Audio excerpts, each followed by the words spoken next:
filho dele.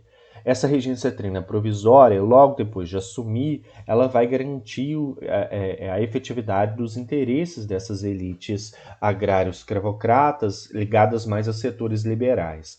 Então, uma das primeiras ações deles, ainda aí em abril, maio de 31, é garantir a anistia aos envolvidos em crises políticas anteriores. O que seria essa anistia?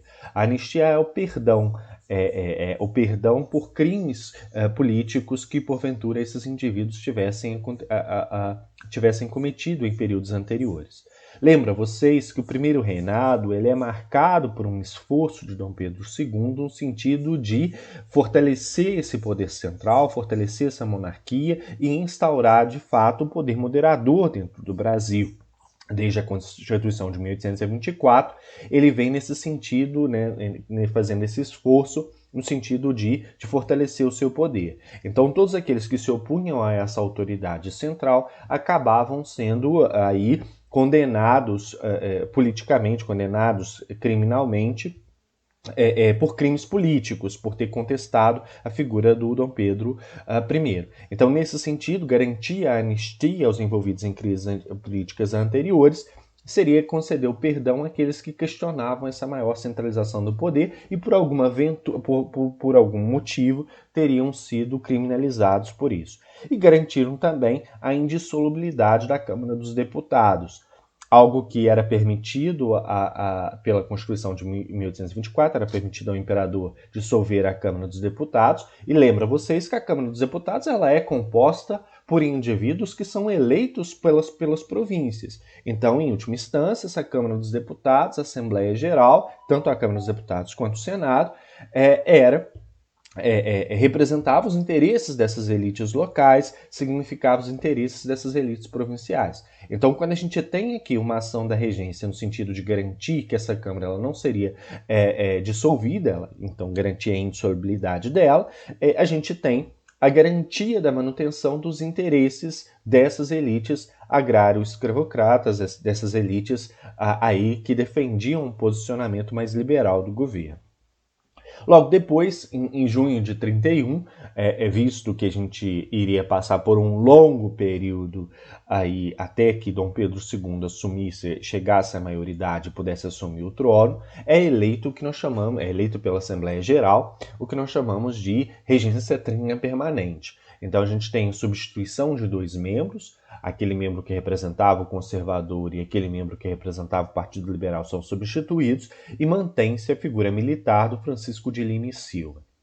Aí a gente tem a formação da regência trina permanente, composta então pelo Francisco de Lima e Silva, que representava a ala militar, o Marquês de Monte Alegre, que representava as elites do Sudeste, São Paulo, Minas, Rio, e também as elites do Sul. E o João Braulio Muniz, que era maranhense, representava os interesses do Norte e Nordeste ligados aí a uma política mais liberal.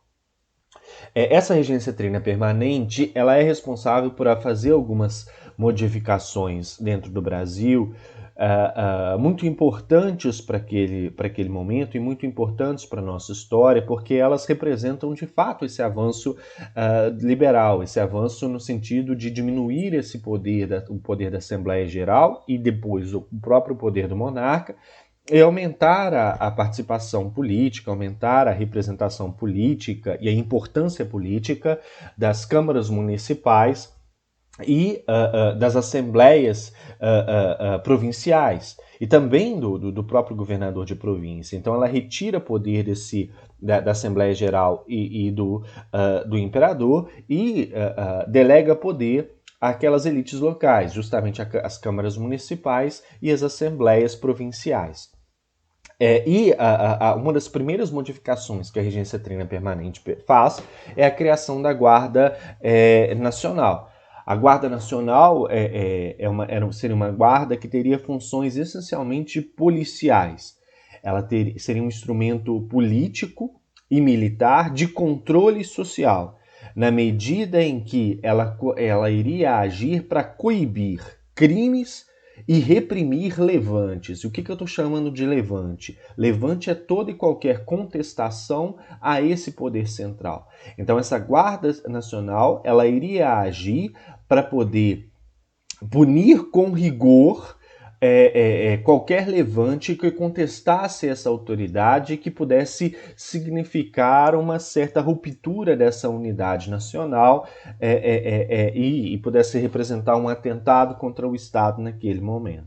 Então, nesse sentido, a Guarda Nacional ela seria uma instituição de grande importância para a manutenção da ordem. E aí, quando eu falo de ordem, é essa ordem social instituída, a ordem em que a gente tem essa elite agrária dentro do Brasil comandando, garantir a ordem, o controle ali e a manutenção da escravidão dentro do Brasil, e coibir qualquer movimento que venha contestar essa ordem política, essa ordem social e até mesmo essa ordem econômica instituída no Brasil. A Guarda Nacional estava subordinada aos juízes de paz, juízes que a gente vai perceber que por algumas modificações, pela criação do Código de Processo Criminal, acabam estando muito mais ligados às elites locais do que ao poder central. Então, em última instância, a Guarda Nacional ela acaba resguardando esses interesses locais, esses interesses dessas elites locais. Então, é uma ação, embora seja uma ação que fortaleça o Estado brasileiro, é uma ação que, de certa forma, dialoga também com essa política liberal da regência trina permanente. E a Guarda Nacional seria recrutada entre aqueles que eram conhecidos os homens elegíveis, ou seja, homens com maiores de 21 anos, menores que 60, então você tinha que ser homem entre 21 e 60 anos, com renda superior a 100 mil réis anuais. Então somente a elite a elite masculina fazia parte da Guarda Nacional. E essa guarda agia, então, para resguardar os interesses políticos, os interesses sociais e econômicos do Brasil, que, em última instância, eram os interesses econômicos, políticos e sociais da elite agrário-escravocrata brasileira. Outra ação muito importante da regência trina permanente é a criação do Código de Processo Criminal. A criação do Código de Processo Criminal ela significou um avanço porque foi a possibilidade de se estabelecer um código jurídico, um código de processo criminal escrito, legislações escritas para julgamento e organização da justiça dentro do Brasil. E o Código de Processo Criminal, então, ele fixa as normas para aplicação da justiça no país.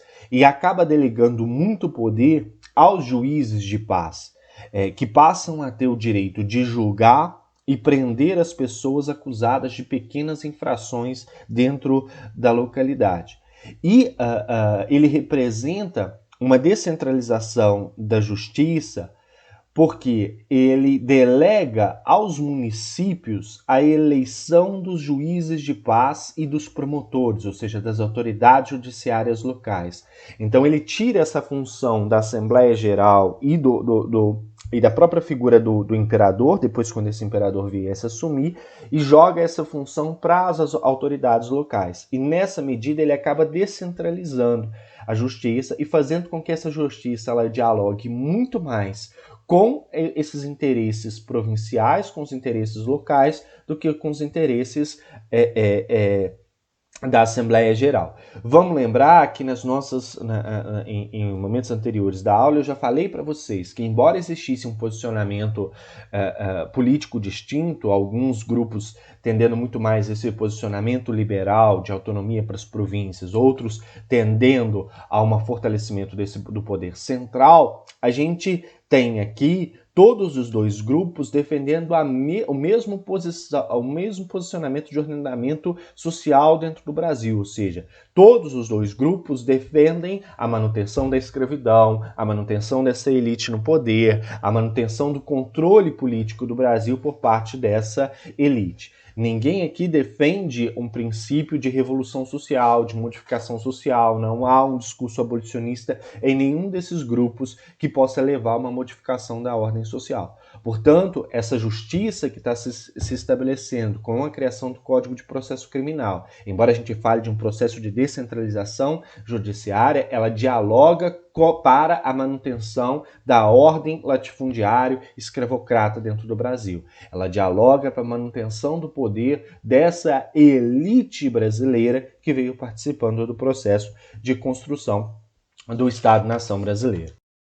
Outra ação muito importante, outra atitude muito importante da regência trienal permanente é a instituição do Ato Adicional de 1834. Esse ato adicional ele é importante porque ele traz mudanças consideráveis para a Constituição de 1824. Ele é um ato que é acrescentado à Constituição e que acaba modificando algumas questões já pensadas e já refletidas na Carta Constituinte Brasileira de 1824. E o ato adicional de 34, ele expressa esse caráter mais liberal, mais descentralizador do período regencial. A princípio, ele traz modificações no sentido de repensar a própria regência, que vai deixar de ser trina, conforme era estabelecido pela Constituição de 24, e passa a ser una. O regente seria eleito para um mandato de 4 anos, ele seria eleito pela Assembleia Geral, com sede no Rio de Janeiro. O Rio de Janeiro se torna um município neutro, como se fosse hoje o que é o Distrito Federal. Ele passa a ser considerado como um município que a princípio vai interferir menos nas decisões locais e vai ter o seu próprio comando, mas ao mesmo tempo é o comando geral do Brasil. A eleição ela passa a ser uma eleição direta, deixa de ter aquela eleição de paróquia para eleger delegados que iriam representar os interesses da província. E aí a gente vai ter, todos os eleitores vão ser compreendidos como os eleitores de província. E esses eleitores de província vão ganhar destaque porque eles vão ter uma participação mais efetiva e uma importância, um diálogo mais constante com os deputados provinciais, com aqueles que representavam esse poder local. Os conselhos provinciais, que antes eram tomados como conselhos, no sentido de ter uma participação menor no governo, porque eles aconselhavam, mas eles não deliberavam, eles não criavam, eles não nomeavam indivíduos. Os conselhos provinciais, que eram conselhos de cada estado, que eram ouvidos pela Assembleia Geral e pelo imperador, eles são elevados à condição de assembleias legislativas provinciais. É como se fosse criada o poder legislativo dentro dos estados, como se fosse criado as câmaras estaduais, as câmaras de deputados estaduais. Então, essas assembleias legislativas ganham destaque porque elas passam a ter a possibilidade de criar leis, controlar impostos e gastos e nomear os seus próprios funcionários que antes eram indicados, eram apontados pela Assembleia Geral. E quando essas assembleias legislativas ganham essa possibilidade de nomear os seus próprios funcionários, elas passam a ter uma moeda de troca muito importante para conseguir o apoio desses eleitores, dos eleitores dentro das suas províncias, porque elas podem ofertar cargos em troca de votos. E aí, nesse sentido, os deputados, as elites locais, conseguem efetivar melhor os seus interesses políticos. Essas tarefas que as assembleias legislativas elas passam a adquirir, que são tarefas no sentido de garantir nomeação de funcionário, criação de leis, criação de impostos, eram tarefas que antes eram executadas pela Assembleia Geral e agora passam a ser função dessas assembleias legislativas provinciais. Isso acaba criando dentro para essas elites locais uma certa sensação de autonomia e de maior poder. Por que eu falo que cria uma sensação? Porque na prática a Assembleia Geral, embora tenha aumentado o poder provincial, isso é um fato, com todas essas características que eu falei para vocês das Assembleias Legislativas Provinciais e todos esses direitos dados às Assembleias Legislativas Provinciais, a nomeação do presidente de província, ela continua sendo feita pela Assembleia Geral. Então, essas Assembleias Legislativas provinciais, elas ganham certa autonomia, mas quem continuava nomeando o governador, quem continuava nomeando o presidente de província é a Assembleia Geral. Então, de certa forma, a Assembleia Geral ela não perde o controle sobre as províncias, mas as províncias ganham sim uma maior autonomia na medida em que podem criar leis, na medida em que podem criar impostos e podem nomear funcionários. E aumentam o seu poder porque têm agora poder de barganha, porque podem ter atitudes, podem tomar atitudes e, nesse sentido, podem influenciar eleições e muitas vezes eleições para a própria Assembleia Geral, para a própria dos deputados que ficavam no Rio e dos senadores, correto? E o ato adicional de 34 também suspende o poder moderador e o Conselho de Estado até o final do período regencial. Então, diminuindo ainda mais essa figura intervencionista, essa figura de maior poder, de maior centralização, que estava naquele momento colocada na Assembleia Geral, com sede no Rio de Janeiro. Logo depois do ato adicional de 1834, a gente tem a eleição do primeiro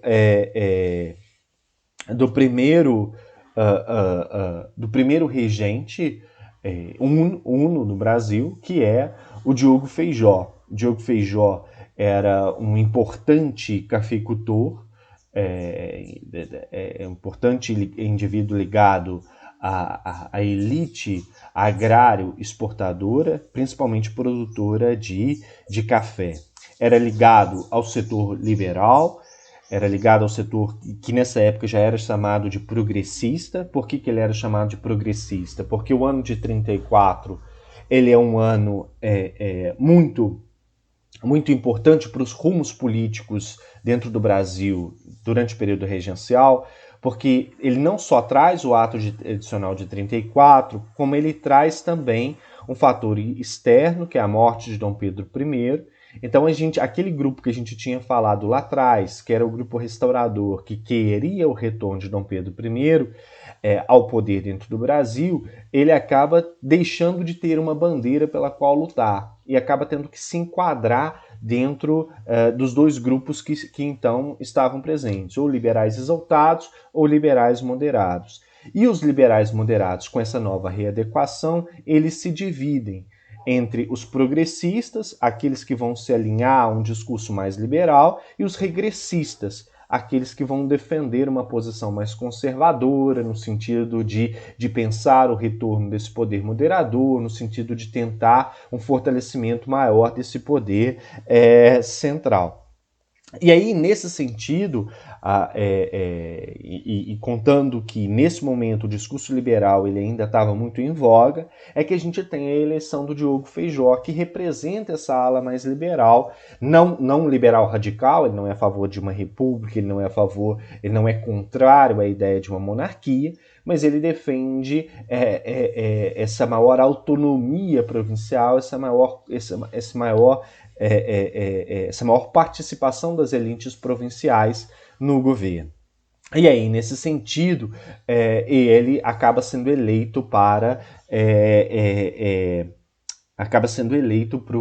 a regência una e teria comando, então, entre 1835 e comandaria o Brasil por 4 anos, então ficaria no poder até 1839, segundo o ato adicional de 34. Ele era um defensor ferrenho do ato de 34, e essa defesa que ele fazia do ato de 34 que acabou sendo responsável pela eleição dele para regente uno dentro do Brasil. E aí, quando ele assume o governo, todos esses debates que eu venho falando entre autonomia, centralização, descentralização de poder, progressistas versus regressistas, é um debate político muito intenso. Então, ele tem que lidar com essas oposições políticas e com esses debates na Assembleia Geral e na sociedade de uma maneira geral. Ele tem que lidar com uma resistência muito grande por parte daqueles que eram os regressistas, que eram mais conservadores, e setores ligados a outras áreas produtivas, como setores ligados à produção de açúcar dentro do Brasil. Então ele tem uma oposição muito grande, ele sofre com uma oposição muito grande ao seu governo. E além disso, ele assume o governo em 1935, no momento em que há uma efervescência política e social muito grande em função das revoltas que ocorriam naquele momento. Ele teve que lidar com as revoltas da Sabinada, da Cabanagem, na região nordeste do Brasil, que eram revoltas mais de uma população mais geral, que queriam melhorias das condições de vida naquela região, e tem que lidar também com a famosa revolta farroupilha, que buscava a independência da República Rio-Grandense, da região sul do Brasil, e ao mesmo tempo necessitava de um poder fortalecido para combater todos esses movimentos, essa oposição e principalmente essas revoltas armadas e separatistas que emergiam aí no cenário político brasileiro.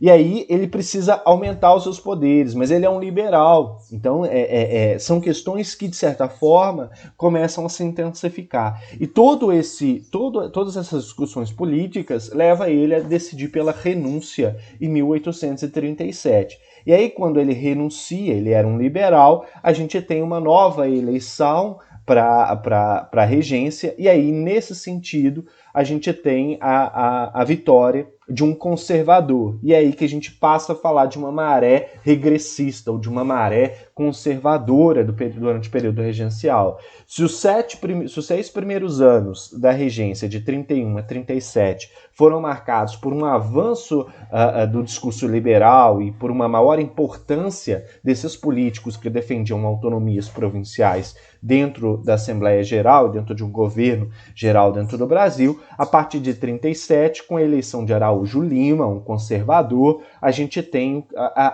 as posições dos conservadores a favor de uma maior centralização do poder, a favor de um retorno do poder moderador, voltando à tona. E aí, o Araújo Lima, esse conservador, ele é eleito em meio a esse discurso sobre a necessidade de enfrentar essas revoltas sociais que emergiam no Brasil, a cabanagem, a sabanada e a farroupilha. E uma das ações encontradas para enfrentar essas revoltas era justamente essa maior centralização do poder. Então as preocupações dele as preocupações do comando dele giravam em torno do reestabelecimento da ordem dentro do Brasil, dessa ordem social, de uma ordem política e da manutenção da unidade territorial. E aí, nesse sentido, é que ele lança a lei de interpretação do ato adicional. Ele consegue aprovar essa lei em 1840, revogando a autonomia legislativa concedida às províncias e retomando o controle, por parte da Assembleia Geral, da criação de leis, da criação de impostos, da nomeação de funcionários dentro das províncias. Então é nesse sentido que a gente fala de uma maré regressista, da volta do controle do poder dentro do Brasil pela Assembleia Geral, da volta do discurso em torno da necessidade de se fortalecer o poder moderador dentro do Brasil, até a gente começar a ter, em 1839, as discussões em torno da necessidade de você ter um poder centralizado muito forte com a nomeação, com a ascensão do imperador, ainda muito jovem, mas com a nomeação dele para o cargo de imperador e por exercício do poder moderador de fato. O que culmina em 1840 com o que nós chamamos de golpe da maioridade. E o Araújo Lima, ele é responsável por costurar essa ascensão do Dom Pedro II, ainda com 15 anos de idade, ao poder dentro do Brasil e o reestabelecimento da monarquia, o reestabelecimento do poder moderador. Bom, por esse vídeo a gente vai ficando por aqui. No nosso próximo vídeo a gente vai falar um pouquinho a respeito dessas revoltas do período regencial. Sabanada, cabanagem e farroupilha. bom? Obrigado pela atenção e até o nosso próximo encontro aqui. Tchau, tchau.